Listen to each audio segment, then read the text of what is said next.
All right, good morning, everyone, to the All About Nothing podcast kind of daily show. I'm Barrett Gruber, host of the All About Nothing podcast with Zach King, and you can find me on social media at Barrett Gruber. Also joined by Mr. Bill Mr. Kimler. Kinda Bill Kimler. Look, it's a lot of words for this early in the morning. Host of Black, White, and Blue in the South with Dr. Jameel Brooks. Follow him at Political Bill SC.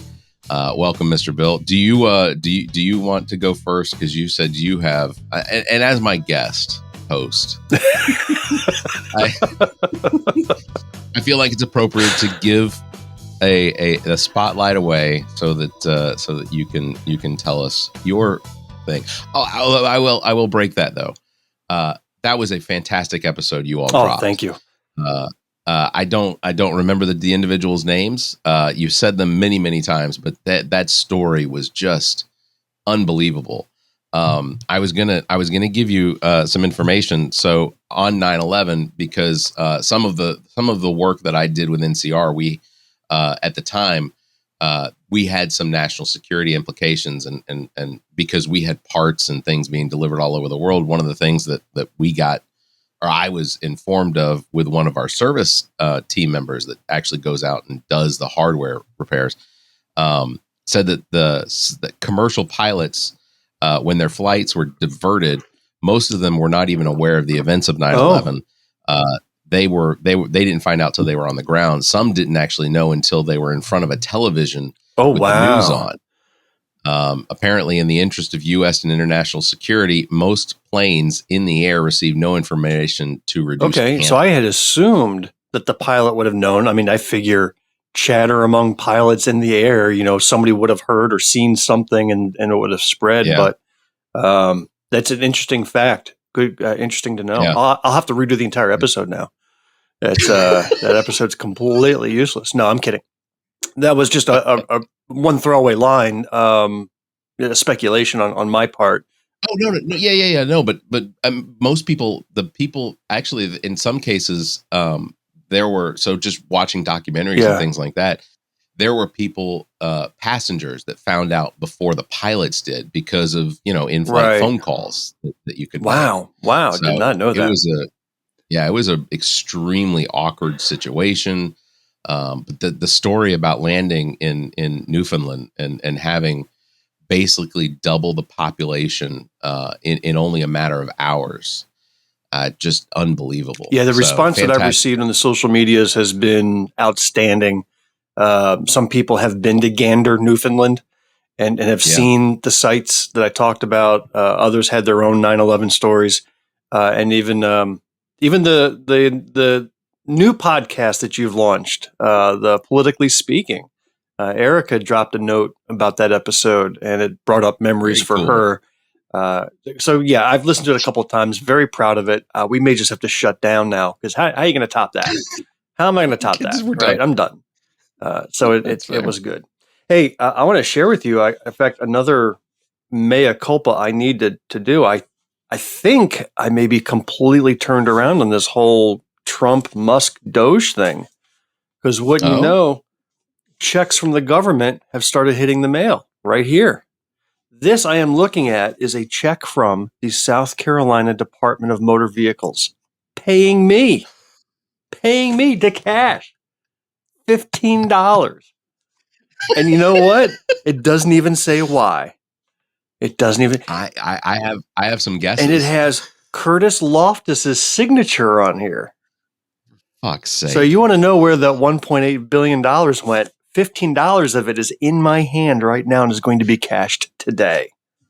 Why is Curtis Loftus get to sign it? I mean, okay, yes, Secretary of Treasury or the Treasury Secretary for South Carolina, but why isn't it the administrator for the DMV? Like that's an absolute. Let me tell you something. Trump that guy, you know me. My side project is to watch committee hearings in South Carolina.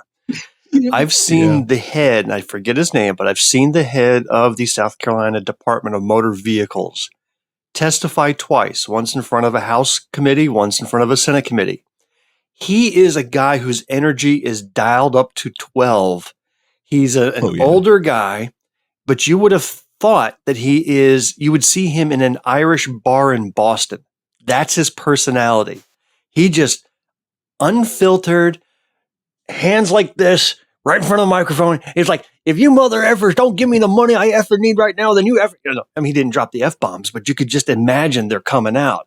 And he is wild. I love him. He is like that Maxwell tape commercial from the 80s, with the guy sitting in the chair and the music blowing past him. That's what he's like to the people in the committee sitting and watching. They are exhausted by the time he's done. Just on fire. He's talking about he's got computers from the 90s that are still running the department, how they're about to collapse any day now. I'll be putting clips of that on my social media soon because he is so freaking entertaining. He's my favorite department head of them all right now.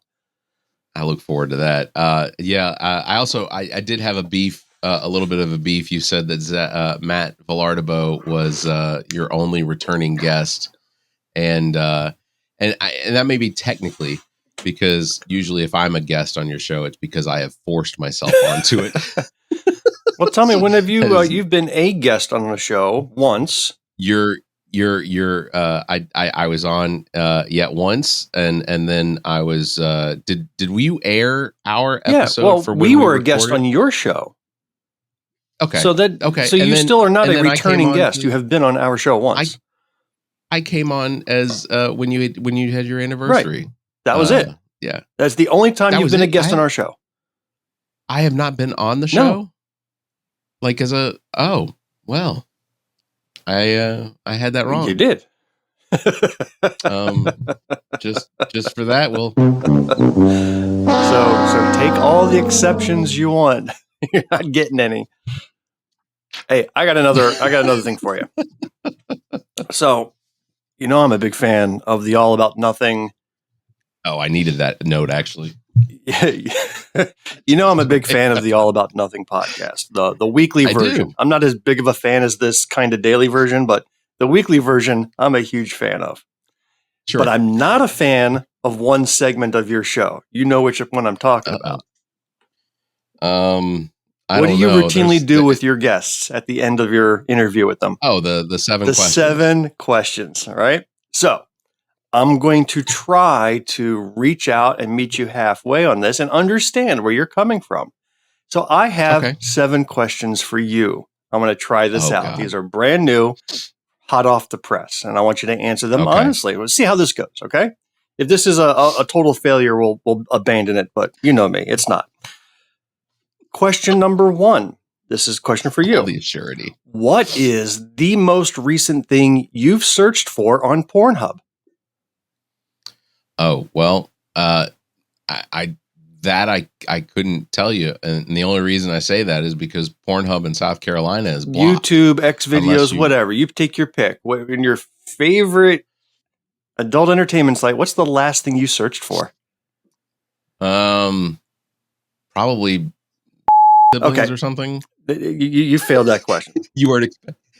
Oh, what was my answer supposed to be? Second question.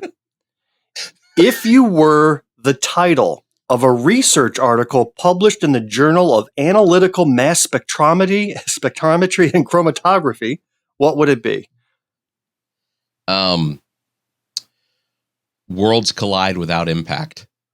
No, that would never be in that journal. What are you talking about? Okay.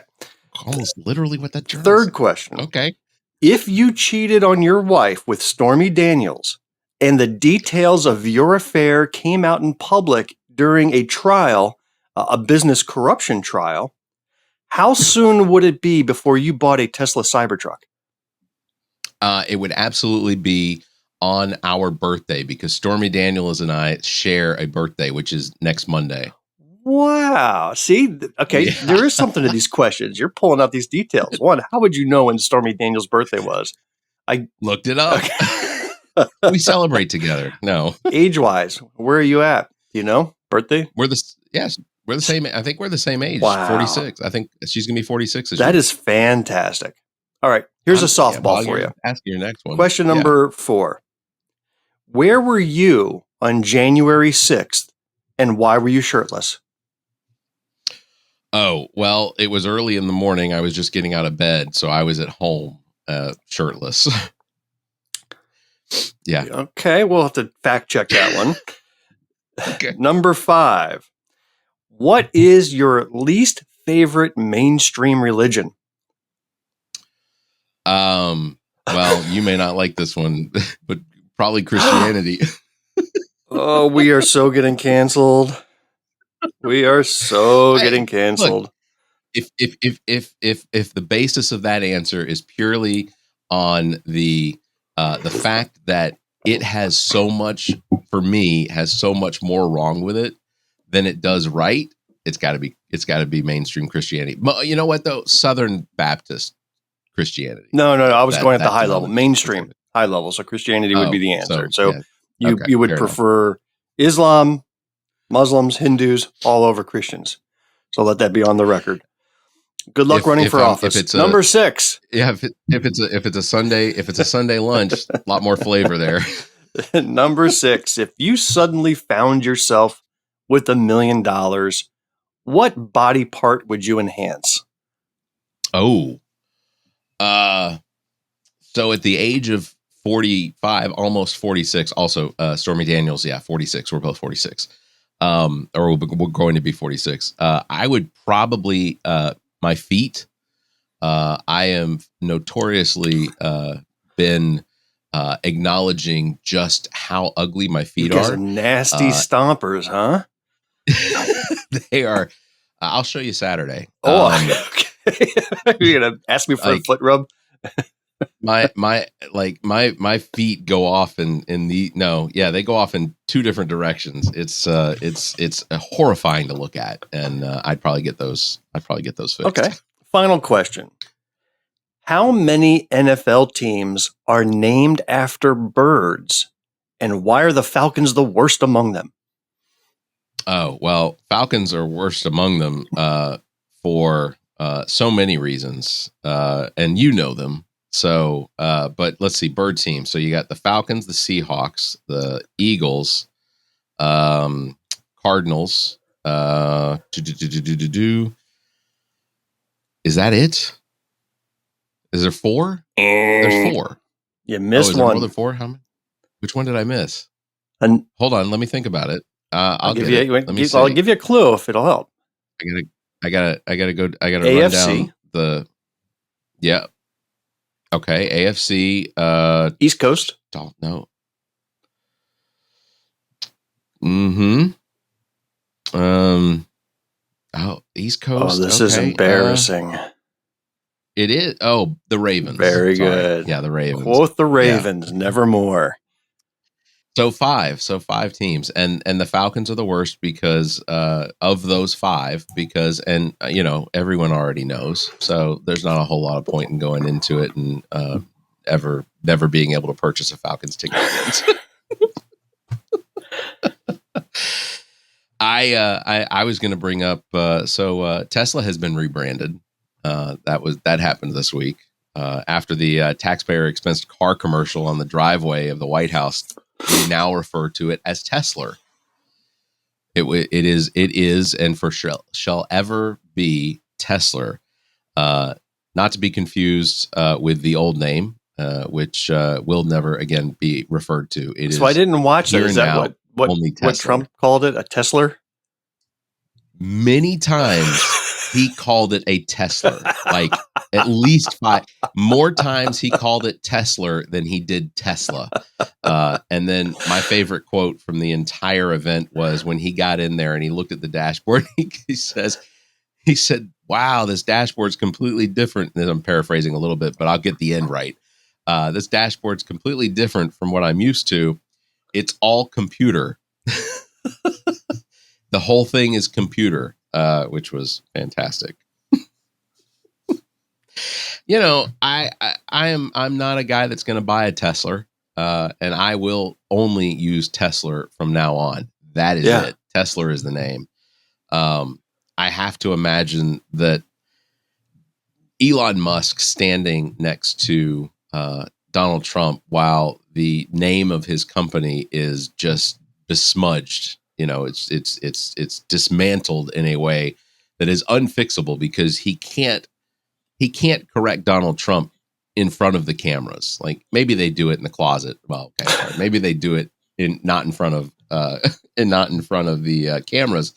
But he can't make that correction. Well, here's the in question front I of have. the cameras. Tesla is not the only business Musk owns and is struggling. So why didn't Trump try to help his other businesses like X, right? Why is Trump not constantly posting on X to try to drum up business there? They're suffering. They're bleeding users. They had a massive outage this week that, basically what I heard were that some critical servers were unsecured that researchers found. You've got SpaceX, where you had a very publicized rocket blow up and spread debris all over Florida twice, right? Recently. 2 of them. Yeah. Right. So why not launch a SpaceX rocket from the White House lawn in a support? There's also that the Neuralink, that brain thing that he's doing, right? Why is Trump not getting neural implants in support of that? Well, why is he only focused on Tesla and not all of these other struggling businesses? Well, and it was only a year ago where Donald Trump was saying this push for electric vehicles during his campaign was just something that he was going to try and put to a stop. Like this, this was before Musk came and joined the team. But I honestly, I think Neuralink's a little hard to display on the driveway of the White House. Well, not if the president comes out with wires sticking out of his head. I mean, that would be very visible. And then Trump, and then you would have Elon Musk with like a little joystick controller making him walk around the lawn. That would be very visible. Kind of like I think we never did it when I was in high school, but I think that I remember watching videos of where they would try and control crickets and roaches with little implants, like. That's what I imagine is Elon Musk just sitting there with a little remote control on his phone. Imagine we live in a world where a guy who has $200 million to drop bought himself his way into that White House. And no matter what he... 300 million. 300 million. With another guaranteed 100 million coming up. Yeah. And no matter what he does. Can you hear me okay? So that's our reality. Yeah, you phased out, but I was just making a correction. 300 million. Okay, he spent 270 million with another 100 million guaranteed, or that Musk is going to put into some Republican Trump controlled organizations for upcoming campaigns for the 2020. Because think about it, how many times has Musk publicly contradicted President Trump's statements? He gets to sit in the Oval Office with his little brat with him. All of these embarrassments, all of these disrespectful things to the president of the United States, and he just sits there and takes it because Musk has basically out-earned Trump, and Trump respects the new alpha male that's in the White House. Elon Musk lost billions this week with the stock market collapsing the way it has recently. 900 points earlier this week. It was 1,100. We are down 6% in 1 month. 6% a month. They said Elon Musk lost more money over the last 4 days than Donald Trump has ever had in his entire life. And Elon Musk's reaction to it was, all right, well, you just move on, basically. The way I look at it is that the Trump administration is so eager to undo everything the Biden administration did, and that includes the entire stock market gains over 4 years. He's looking to undo everything. It's insanity. I will say that the public outcry against Donald Trump is growing considerably. I mean, there is more and more. I have friends, individuals that consider themselves to be fairly astute when it comes to the economy and finances and stuff like that. And even they've acknowledged that this is absolutely, and in college, I took Econ 101, 201, and 205. So I have economics studies, and at no point did they ever say the best way to bring down prices is to cause a Trump session. And which is what I'm calling it now. It's a Trump session. We're calling it the Trump slump. It's Trump slump's good. But even those individuals are acknowledging that they don't believe that he has the intelligence or the ability to work our way out of what is likely coming. And it's funny that all of the lines, all of the statements of progress that the Biden administration made while they were combating the global inflation crisis. So every time the numbers came out, inflation was less, and they would praise that. But then the MAGA Republicans would say, we don't give a shit that inflation's less. Prices are still going up, right? Right. So the latest report comes out. The February report showed that inflation cooled yet again. It was 0.1 points lower than expected, but it's still on 2.8, 2.9. And they're doing victory laps. Like before, they would be pointing out that prices are still rising. And even with this report, prices are still rising. Yet they've abandoned that line of argument. Even though he said prices would go down starting on day one, none of that's come true. Prices are still rising, and they have abandoned all pretense of the BS that they've been launching the last 4 years. Well, yeah, that's it's easy to be it's easier to be a sycophant and just go along with everything that happens and look at it with a positive spin when it's your guy in the office. The Harris campaign talked about doing investigations on corporate profiteering as a way to bring prices down. And she was derided by the opposition. Guess what the Trump administration is doing now? They are now launching an investigation into the egg industry on profiteering, and they want to understand why prices are still so high and the money they're making. And it is absolutely ridiculous that they are now doing exactly what a competent administration would have done had they been elected into office. Yeah. So we did see I think I did see the USDA did announce this week that the national price on eggs was down to about $5 a dozen or somewhere in the $5 dozen. But that isn't a reflection on the economy. That is a reflection on the fact that we have that newborn or chicks that were born, recently, I guess, have come of age and now are able to lay eggs. Don't bring up facts, Barrett. You're ruining the narrative. What is this fact-based thing that you're doing? I don't get it. Egg prices are purely based on supply and demand. And when there is no supply and the demand is high, the cost is going to go up. It didn't have anything to do with Biden. It doesn't have anything to do with Trump. He can't control the price of eggs unless he has some way of making duck eggs get mixed into it, which actually I did hear some people were alleviating their inability to buy chicken eggs and were robbing duck I've eggs, just switched over to dodo eggs myself because they're bigger, they last longer, and tasty too.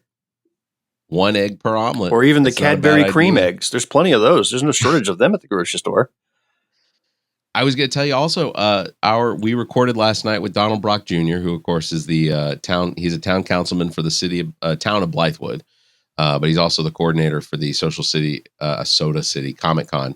And he made a pretty epic announcement on the recording last night, which I'm not allowed to say but there is the first guest that they are going to announce, which it sounds like they're actually going to have to announce it earlier than they had planned.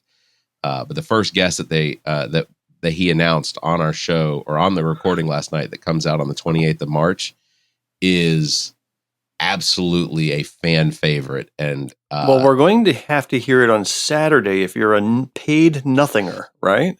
So 2 Saturdays. Yeah. It'll be not this Saturday, but I got to wait another week because you are ahead of schedule. I'm going to tell you off air. Yeah. I'm just going to post it on Facebook after you tell me off air. Oh, well, a black, white, and blue in the South exclusive scoop. Soda City Comic Con 2025, number 10. Yeah, when he told us at the end of the episode last night, I was in shock.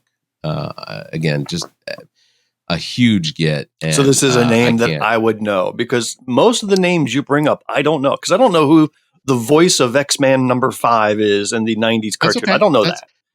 This is a pop culture icon that most people would know. I think that there are a lot of people out there that are a fan of. So I'll just say that which one? This is an New individual. or old? The new. Okay, I love that series. Okay, love that series. I will say that this is someone who. See, I can't give too much away, but I'll just say that this is also somebody who was for being involved in the series. Now I know who it is now. Was okay. Now I know who was in both series, so I am excited. Okay. That is a huge get. That is a huge get. And off air, I'll tell you a little bit more. Okay. But, I can't divulge a whole lot. You just did it. You just did it. I know. You just drew the Venn diagram, and there's only one name that appears in the intersection. And Donald Brock Jr. is calling me right now, threatening me. I don't get what that is. Okay. I was very excited about it, and then we had some conversation afterwards that was even more exciting attached. Hey, I'm going to leave you with one final thought I thought was interesting. Yesterday, a friend of mine, local in South Carolina here, contacted me on Facebook and asked me a question out of the blue. She says, "Do you know the names of the members of the South Carolina House Freedom Caucus?" And I said, "No. I mean, I can off the top of my head name a few who are on it. Let me go look it up."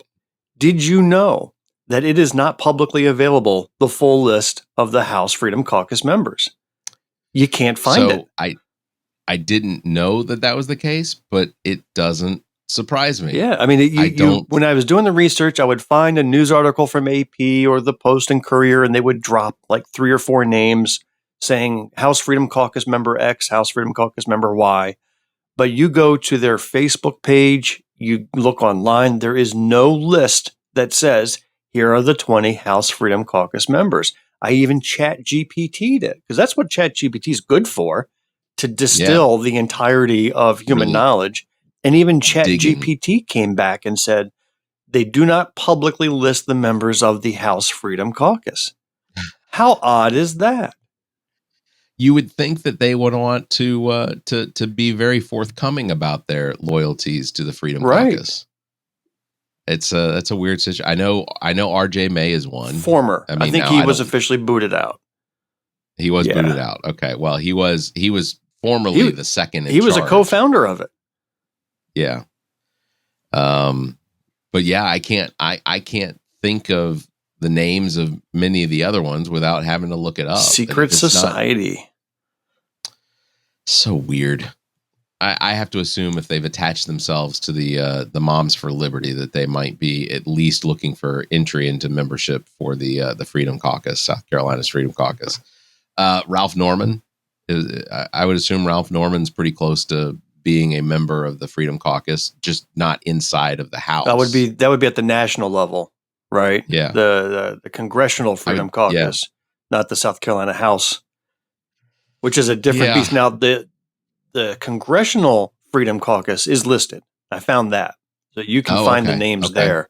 It's just the South Carolina House Freedom Caucus, who's a pain in the butt to the South Carolina House Republicans. They hate each other publicly. Yeah.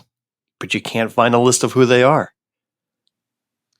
I wish that somehow them being the Freedom Caucus and the Republican Party being, again, not enemies, but at least not, they're not having coffee together. I wish that reduced the constraint of the Republicans in South Carolina having the supermajority that they do. Like, I wish that was, okay, now here's your third party. And now the Democrats are in control, but that's not the case. Yeah. That is interesting. I'm glad to know that now. And, maybe what we'll have to do is we'll have to go through and create our own list. We'll put it up on a web page and say, this is your public, this is your most possible members of the South It is our Carolina new House mission Freedom from Caucus. God to expose who they are. I am all in favor. Well, Bill, it is Thursday, so you get a weekend away. Today's my last day of work because being the big 4-6, I gotta take off the entire weekend. Yeah, happy birthday to you. Thank you. Thank you. I will You see and you Stormy Saturday, though. gonna go anywhere for dinner, or it's always a crapshoot. yeah. She likes mushrooms. Well, she doesn't like mushrooms anymore, I guess. Or maybe she never did. I Who remember knows? when I was 46, my life was full of Do you? hopes and dreams. It was like 3-4 years No, ago. it was like 7 years ago. All right. It was you're a young man. You have less gray in your presentation than I do. That's ultimately why I don't have a beard right now, is because of allergy season, for one, but two, because there's just so much white in my beard that it Who was I talking to about your beard? I swear I was having a conversation with somebody. It had to be Villardo. That's who it was. Yeah. It had to be Villardo, and the reason I say that is because almost every single time he says something about the fact that I don't have a beard currently, it's so disappointing, or it's so shocking, or it's just I can't, I hate your face without a beard on it. It's like, hey, I'll just say this shout out again, because if you're a Democrat in York County, Matt Villardo is running for the county chair in York County. So if that's something that you can put your support behind, I think that he'd make an outstanding county chair. Agreed. He has all of the energy that you need. So that would really be good for the York County Democrats. Bill, it's going to wrap it up. Thank you, sir. That was nice and quick. Went by fast. Yeah. Good show. Big thanks to everybody for tuning in. Don't forget to follow me at Barrett Gruber and Bill at Political Bill SC. You can catch us live every Tuesday and Thursday at 5:30 a.m. Eastern, because apparently we need something else to do to really take up more of our time than this, or maybe something constructive. We can start a puzzle. We can go buy a Tesla. I could go look at a Tesla. I can't bring myself to buy a Tesla, but I was thinking, what if we were to start like a virtual chess game? Like, you tell me what move you make, I tell you what move I make. That's what we do. Not going to be interesting for a show. So sorry. All right, everybody, you all stay safe, be kind, and have a great week.